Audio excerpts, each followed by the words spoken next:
Ja od tamtego momentu zacząłem marzyć o tym, żeby chodzić na koncerty, ale niestety za bardzo nie było mi to dane.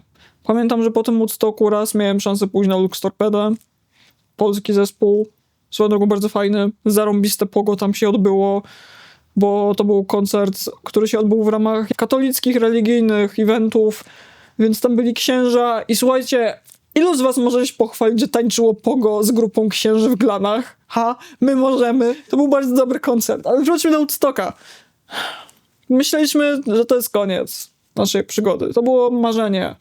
I lata później jakimś cudem okazało się, że podjęliśmy głupią decyzję, żeby zostać kretynem w necie i między innymi właśnie próbować robić sobie content wokół koncertów. I 10 lat później znowu mamy szansę iść na Bring Me The Horizon. Uwielbiam ten zespół. I na moim podsumowaniu YouTube Music z zeszłego roku byli na pierwszym miejscu odtwarzanych zespołów.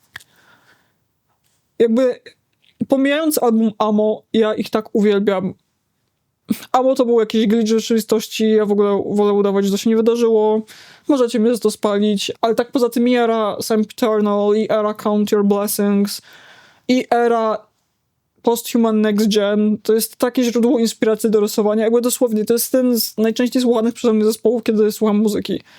Ciekawe, czy ktoś z was wyłapał to z vibe'u, ciekawe, czy ktokolwiek ma teraz takie that explains a lot. Poza tym, do tej pory, jak generalnie unikam oglądania klipów z koncertów, bo lubię mieć niespodziankę, ale tyle, co widziałem, to podobno oprawa, światłotechnika, pirotechnika. Nie ma tak profesjonalne słownictwo, nie? Musicie mi to wybaczyć, nie mam z tym nic wspólnego.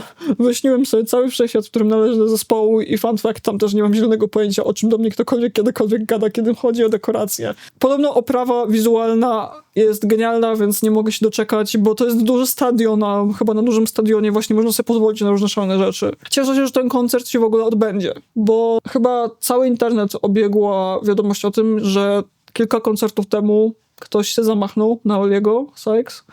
Oli Sykes to jest główny wokalista Bring Me The Horizon dla osób, które nie wiedzą, bo oberwał telefonem w skroni od kogoś. Powstrzymam się od prywatnych opinii na ten temat. Dlaczego mam mocne prywatne opinie na ten temat? Bo jeśli ktoś wie, jaki jest problem z anatomią ludzkiej czaszki, ogólnie to tamten event mógł się skończyć tym, że nie mielibyśmy już Bring Me The Horizon. A w każdym razie nie mielibyśmy Oliego. To, że on dokończył ten występ tak jak go dokończył, że nie zszedł teraz ze sceny, to jest ogromny szacunek. Wszechświat uznał, że to nie jest jeszcze jego czas i cholera, powiedzcie mi, kim trzeba być, żeby zrobić coś takiego? Jak bardzo trzeba być nieszczęśliwym albo insecure? To podobno wcale nie jest rzadkie. Wykonawcy estradowi często nawet nie zdają sobie sprawy, że gdzieś tam podczas ich występu ochrona musiała kogoś wyłuskiwać, że ochrona musiała kogoś wywlec, bo ktoś planował zrobić coś głupiego. To są wszystko historie, które mam właśnie znajomego, który pracował w ochronie, który miał takie akcje na swoim koncie. To jest z jakiegoś powodu cholera częste. Tak gdyby ktoś się zastanawiał, dlaczego ogółem robią się coraz ostrzejsze, jakby coraz bardziej rygorystyczne zasady tego, co wolno, co nie wolno w salach koncertowych, klubach itd., itd. To stąd. Pamiętajcie, zazwyczaj na wszystkie dziwne ograniczenia zasady bądź polecenia w amerykańskich instrukcjach obsługi życia, kto wie, ten wie. Na każdą dziwną rekomendację tego typu, jak na przykład nie wolno ci mieć corpse paintu na twarzy na koncercie metalowym, za wszystkim stała jakaś historia, która była absurdalna. I z automatu wlepiono zasady na całą koncertownię, to się rozchodziło na inne koncertownie, mniejsze, o czym ty sobie w ogóle znowu gadasz. Co ty, hipomanię jakąś masz? Trzeba ten filmik będzie pokazać twojemu psychiatrze, czy jak? Ale tak, podsumowując, ogółem mam nadzieję, że sprawiedliwość solidnie sięgnie sprawcy tego zdarzenia. Szacunek dla Oliego, że kontynuował ten występ. Cieszę się, że nie skończyło się to poważnym pobytem w szpitalu. I naprawdę to, że poświęciłem mało czasu w tym filmiku mówiąc o Noctilus, wynikuje tylko i wyłącznie z tego, że jeszcze ich za bardzo nie znam. I pragnę zaznaczyć, tak przyszłościowo, ja ogółem szanuję wszystkich openerów i wszystkie zespoły supportujące, które występują na dużych koncertach. W Stanach to jest problem. W Stanach, wyobraźcie sobie, ludzie potrafią próbować być dumni z tego, próbują robić z tego coś niesamowitego. Chwalić się, że słuchajcie, kupiłem bilety na Black Veil Brides, ale otwierali TX2. To było zarąbiste. Miałem 40 minut więcej czasu dla siebie. Takie osoby by zginęły chyba w polskiej kulturze koncertowej. I tak, mówię to jadowicie, bo co wy robicie? Podobno Polska jest lubiana przez artystów. W Polsce ludzie są bardziej otwarci. Ja personalnie, jak idę na koncert, to jestem bardzo ciekawy właśnie supportu. Zawsze.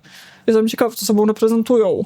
Jak wypadną na żywo versus, jak wypadną na nagraniach studyjnych, jakie zrobią show. Na przykład, słuchajcie, Taylor Acorn miałem, przyznam, średnie oczekiwania po tym, jak usłyszałem albumy studyjne, bo po prostu dla mnie było mało dynamiki w tych nagraniach.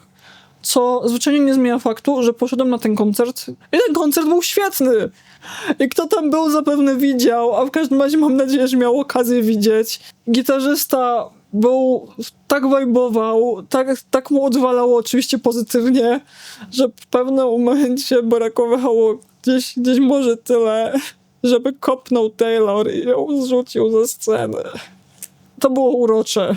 I ogółem byłem zachwycony. Myślę, że ludzie powinni bardziej doceniać to, że właśnie kiedy idą na koncert, mają szansę przy okazji zapoznać się z innymi muzykami. Więc nie szanuję kogoś, kto będzie się przychwalał, że ominął jakiegokolwiek openera. Po pierwsze, to jest niemądre, bo wydałeś kasę na entertainment i na muzykę. Czemu odejmujesz jej wartość? Po drugie, czemu się tym chwalisz? Bo basically chwalisz się tym, że nie interesuje cię twój własny rozwój kulturowy, co jest trochę słabe.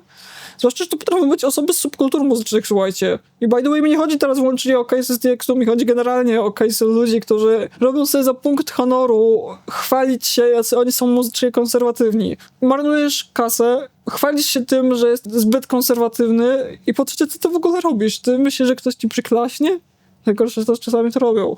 Jest masa dobrych zespołów, które zasługują na to, żeby dać im szansę. Ludzie są przyzwyczajeni do tego, przez to, co się stało z przemysłem muzycznym, że jeśli muzyka, którą spotykają, nie złapie ich w ciągu pierwszych kilkunastu sekund. Ja referencuję jeden podcast, który jakiś czas temu słyszałem, bardzo dobry zresztą. Jeśli montażysta wykorzysta ten klip do czegokolwiek i namierzy, co to był za podcast, to here.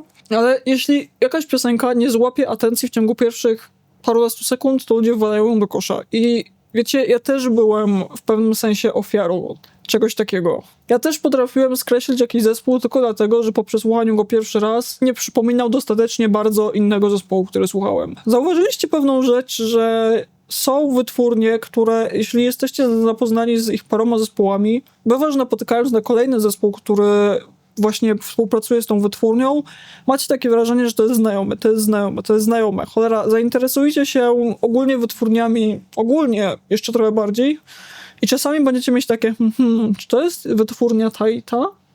I bywa, że macie rację, bo ludzie chcą słuchać muzyki, która jest podobna do muzyki, którą znają. Ludzie nie chcą eksperymentować.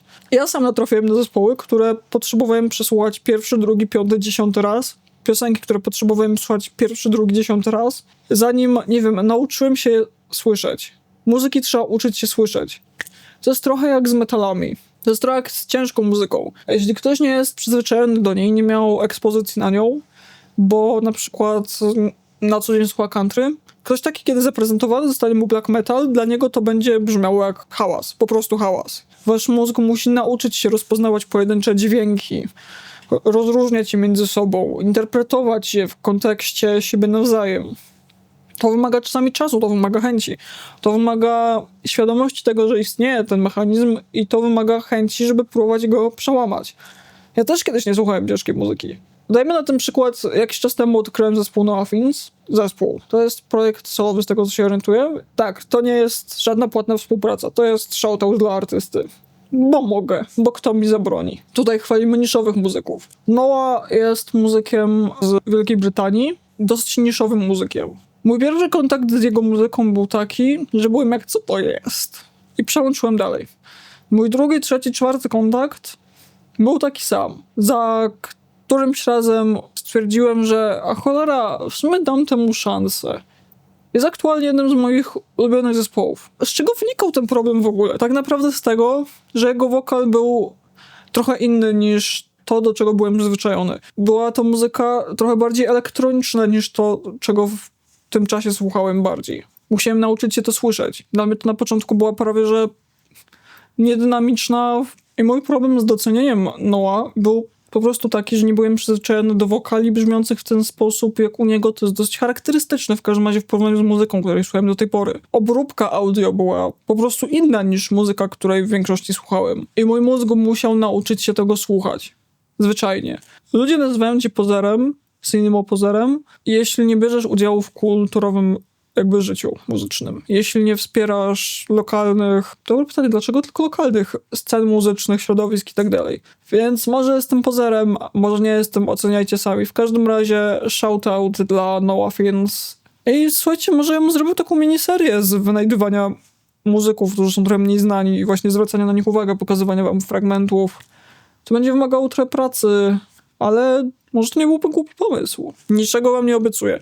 Niczego wam nie obiecuję. Jeśli obiecam wam cokolwiek, to prawdopodobnie tego nie zrobię. To jest mój problem. Niestety mój łeb w momencie, kiedy myśli, że na coś jest presja, a jest presja, jeśli coś obiecam, upiera się, że tego nie zrobi. Genialny mózg, prawda? Jeśli znajdziecie ktoś, kto będzie próbował używać argumentu, że próbujemy wspinać się po Noah jak po drabinie do sławy i wykorzystywać jego imię i jakąś tam sławę, no to ja przyjdę i wam wszystkim poprzyklejam na stałe kuźwa pająki do sufitów. Tak, it's a threat. Nie wiem, o czym była ta nagrywka. Wyłączam to w cholerę.